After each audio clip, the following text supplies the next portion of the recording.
Hello everyone, अब हम कुछ और क्वेश्चन देखेंगे एसिम्प्टोट्स के आज के वीडियो में। देखिए क्वेश्चन नंबर 3। देखिए इस क्वेश्चन को पहले आप क्वेश्चन को सब आपने मल्टीप्लाई किया और सबको आप एक तरफ कर दिए। ये आप करा आपने एक तरफ, इसमें हाईएस्ट पावर 3 डिग्री की ये है, फिर ये 1 डिग्री का है। तो पुट y बराबर m और x बराबर 1 हाईएस्ट डिग्री टर्म में आपने डाला तो ठीक है, m स्क्वायर हो गया क्योंकि y की जगह पे m और x की जगह पे 1 रख दिया। तो आपका ये 5nm m स्क्वायर हो गया। फिर आप इसको जीरो करिए, दो रूट्स रिपीट हो गए। पिछले वीडियो आपने देखे ही होंगे, जब दो रूट रिपीट हो जाते हैं तो हम सी स्क्वायर का फार्मूला अप्लाई करते हैं। तो खैर पहले आप 5n-m निकालिए और फिर दो बार डिफरेंशिएट कर दीजिए। फिर आप सेकंड हाईएस्ट डिग्री टर्म में रखिए, तो सेकंड तो कुछ है ही नहीं क्योंकि 3 है सेकंड हाईएस्ट। 5n-2m-1 5 2 होगा, 2 डिग्री का है ही नहीं तो जीरो, उसका डिफरेंशिएशन भी जीरो। फिर आप 5n-2 मतलब 1 डिग्री वाले में रखेंगे। 1 डिग्री में अगर हम यहाँ पे देखें तो एक टर्म ये मौजूद है, इस पर रख दीजिए y बराबर m और x बराबर 1। वो आपने इसमें सब्स्टिट्यूट कर दिया कि ये 4a स्क्वायर आ गया। अब हमें पता है, हम वी नो, हमें c स्क्वायर का फार्मूला आता है। कहीं हमने ये c स्क्वायर का फार्मूला यहाँ पे सब्स्टिट्यूट कर दिया, मतलब c स्क्वायर का फार्मूला लिखा और इसमें सारी वैल्यू सब्स्टिट्यूट करनी, 5n-m की, 5n-1m की और 5n-2m। लेकिन इसमें c स्क्वायर क्या हो गया, नेगेटिव, तो c की वैल्यू इमेजिनरी। तो इससे पता ये चला कि m बराबर 0 के लिए कोई भी एसिम्प्टोट एग्जिस्ट नहीं करता है। याद रखिएगा ये बात। अब asymptote parallel to x axis और y एक्सिस निकालना है, equating to 0 the coefficient of highest power of x। x के हाईएस्ट पावर के गुणांक को 0 करने पर, तो x की पावर 1 है और दो जगह पे 1 है, यही हाईएस्ट है। तो कॉमन लेने पर क्या मिलेगा, y square plus 4a square बराबर 0। इससे भी y स्क्वायर निगेटिव आ जाएगा, तो इमेजिनरी। तो आप कह दीजिए कोई भी एसिम्प्टोट नहीं है पैरेलल टू x एक्सिस। फिर निकालिए parallel to y axis, y की हाईएस्ट पावर के गुणांक को 0 करने पर। y की हाईएस्ट पावर कितनी है, y स्क्वायर, उसका कोएफिशिएंट कितना लिखा हुआ है, x। तो x बराबर 0, तो रिक्वायर्ड एक ही बस एसिम्प्टोट आया, x बराबर 0। बहुत सुंदर सवाल था, इसको याद रखिएगा। नेक्स्ट क्वेश्चन देखिए 13। पहले ये जो है दो टर्म, ये 3 डिग्री के हैं, ये दो टर्म ये 2 डिग्री के हैं और ये 1 का है। तो पहले आप हाईएस्ट डिग्री में y बराबर m और x बराबर 1 रख दीजिए। तो यहाँ पे y बराबर m और यहाँ m स्क्वायर, इसको हम 5m से शो करते हैं और n उसकी डिग्री शो करता है। तो ये 3 डिग्री के हैं, इसको डिफरेंशिएट करिए, 0 करने पर दो रूट्स आ गए, 0 और -1। रूट रिपीट नहीं हुआ है तो सिंगल c का फार्मूला लगेगा, तो ये होता है, उसके लिए बस 5n-m और n-1m चाहिए।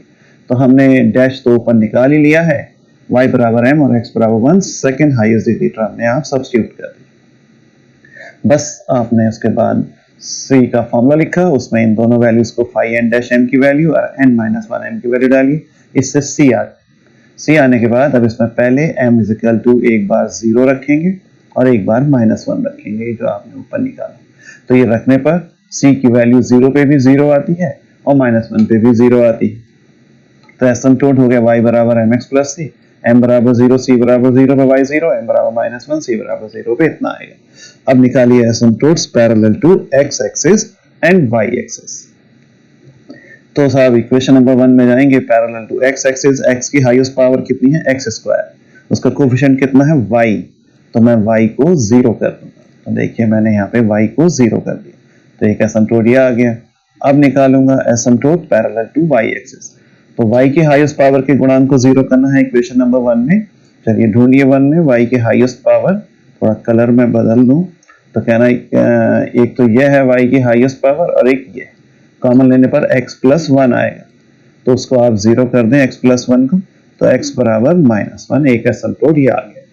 तो दो ये आए थे, एक ये आया, एक ये आया, तो बस जिसमें से जो कॉमन है वो आंसर है, ये तीनों कॉमन है, यही तीनों आपके आंसर है। बहुत बढ़िया, इसको आप आराम से तैयार करिए। उसके बाद 17 देखिए, जैसा भी क्वेश्चन है, जैसे y-3 का स्क्वायर है और ये है, पहले स्क्वायर खोलिए बिल्कुल आराम से, यहाँ पे खोलिए, फिर 2x से अंदर मल्टीप्लाई कर दीजिए, यहाँ 3y से मल्टीप्लाई और सबको एक तरफ ले आइए। पहले बड़ी पावर 3 वाले, फिर 2 वाले, फिर 1 वाले, ऐसे ही रखिए। फिर y बराबर है x बराबर 1 हाईएस्ट डिग्री टर्म में डाल दीजिए। तो हाईएस्ट डिग्री टर्म क्या है, कहिए, ये है 5n-m, 3m हो जाएगा और 3m माइनस 2m स्क्वायर। कैसे भाई, यहाँ रखेंगे ना हाईएस्ट डिग्री टर्म में, इसमें y की जगह पे m और x की जगह पे सॉरी यहाँ पे 1, तो y की जगह पे आपने m रख दिया और x की जगह पे 1, तो ये टर्म मिला। फिर इसका डैश लगाइए, डैश लगाने पर 5 3 डैश मतलब डिफरेंशिएट कर दीजिए, ये आया। ये n क्या शो कर रहा है, डिग्री जिसमें आपने रखा है। फिर आप इसको 0 कर दीजिए, दो वैल्यूज आ रही हैं 0 और 3/2। फिर रखिए, अब ये दोनों अलग अलग आया, सिंपल c का फॉर्मूला लगेगा। इसमें आपको c स्क्वायर का नहीं, तो c का फॉर्मूला में बस phi n डैश m और n माइनस 1 चाहिए। तो डैश m तो हमने phi n डैश m यहाँ निकाल ही लिया है सबसे नीचे, और n माइनस 1m यहाँ ले। तो सेकेंड डिग्री वाला 2 वाला सिर्फ एक टर्म है ये, तो इसमें 6m मिलेगा। ये मिला आपको 6m। बस आप इसमें रखिए सी फॉर्मूले के अंदर phi n डैश m की value phi n minus 1m की वैल्यू, वो आपने वैल्यू यहाँ पे रखी। c बराबर इतना आया, एक बार m बराबर डालिए 0 और एक बार मतलब कहाँ से डाला, ये वाला 0, एक बार m बराबर 3/2। c की दो वैल्यूज आ जाएंगी। तो इक्वेशन ऑफ एसिम्पटोट्स क्या होता है, y बराबर mx प्लस c। तो m बराबर 0 और c बराबर 0 के लिए, फिर m बराबर 3/2 और c बराबर 3 के लिए आपके ये दो आ गए। अब पैरेलल टू x एक्सिस और पैरेलल टू y एक्सिस, जब x के पैरेलल निकालेंगे तो ये इक्वेशन नंबर 1 से x की हाईएस्ट पावर ये है x स्क्वायर, उसका गुणांक कितना है 3y, तो 3y बराबर 0 कर देंगे। देखिए ये कर दिया 3y बराबर 0, तो y बराबर 0 आ गया। फिर y के parallel equating to 0 the coefficient of highest power of y, y की हाईएस्ट पावर ये है, उसका गुणांक कितना है 2x, तो एक ही जगह पे है हाँ, तो बस 2x बराबर 0, तो x बराबर 0। तो रिक्वायर्ड एसिम्पटोट क्या हो गया, y0 x0 और इतना। इसमें कोई भी मुश्किल नहीं है, आप बिल्कुल आराम से इनको सॉल्व करिए। नेक्स्ट देखिए, बहुत ही सुंदर क्वेश्चन है ये। पहले आप इन सबको एक तरफ ले आइए, कलर बदल देते हैं भाई जी। पहले आप इनको एक तरफ ले आइए, पुट y बराबर m और x बराबर 1, हाईएस्ट डिग्री टर्म, ये दो टर्म हाईएस्ट डिग्री टर्म, इसमें वैल्यूज रखी। फिर इनको आपने डिफरेंशिएट कर दिया, भाई 3m हो जाएगा ना ये, तो m क्यूब माइनस 1, फिर इसको डिफरेंशिएट कर दीजिए 3m स्क्वायर। फिर आप इसको 0 करा, 0 करने पर इसके फैक्टर करिए, m क्यूब माइनस 1 है ना, तो m बराबर 1 इसको सेटिस्फाई करेंगे। मैं बता देता हूँ, m क्यूब माइनस 1 बराबर 0, m बराबर 1 रखने पर 0 बराबर 0 आएगा, तो m माइनस 1 इसका फैक्टर हो गया। तो m क्यूब के बाद कितना हो कि मैं भाई m माइनस 1 मुझे मिले, तो कहिए m स्क्वायर, ताकि मैं इसमें से m स्क्वायर कॉमन लूंगा, m माइनस 1 बचेगा। लेकिन क्वेश्चन में तो m स्क्वायर था ही नहीं, तो माइनस किया था तो प्लस भी करना पड़ा। अब इसके बाद क्या हो कि m माइनस 1 मिले, कहिए मैं m घटा दूंगा, m कॉमन लेने पर m माइनस 1 मिले, तो m तो था ही नहीं, तो m जोड़ दीजिए। लास्ट वाला टर्म चुपचाप लिखिए, m माइनस 1 आ जाएगा।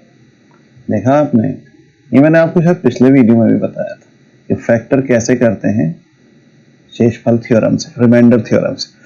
अब इन बस क्योंकि देखिए m स्क्वायर कटे m से, m बात वही की वही है, लेकिन फैक्टर हो गया। अब m माइनस 1 अगर इसमें से मैं कॉमन ले लूं, तो m square plus m plus 1 बराबर 0।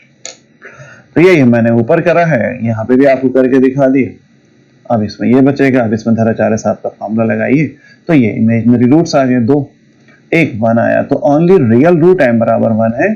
और ये लिखा है देखिए, एसिम्पटोट एग्जिस्ट सिर्फ रियल रूट पे ही करते हैं, तो एक ही रूट आया, बस यहाँ पे ये समझना। बस एक phi n माइनस 1 m और निकाल लीजिए, y बराबर m और x बराबर 1 सेकेंड हाईएस्ट डिग्री टर्म में रखने पर। अब second, just a minute, second highest degree term क्या है, ये ax स्क्वायर माइनस में, तो माइनस a रह जाए। बस c का फॉर्मूला लगाइए, आपने लगाया c का फॉर्मूला, ये आ गया। अभी बस इतना देखिए, c 3m square minus a। अब आप नीचे मत देखना, अब आप c के लिए सॉल्व कर लीजिए, ये आया m बराबर 1 रखने पर c बराबर a/3 आ गई।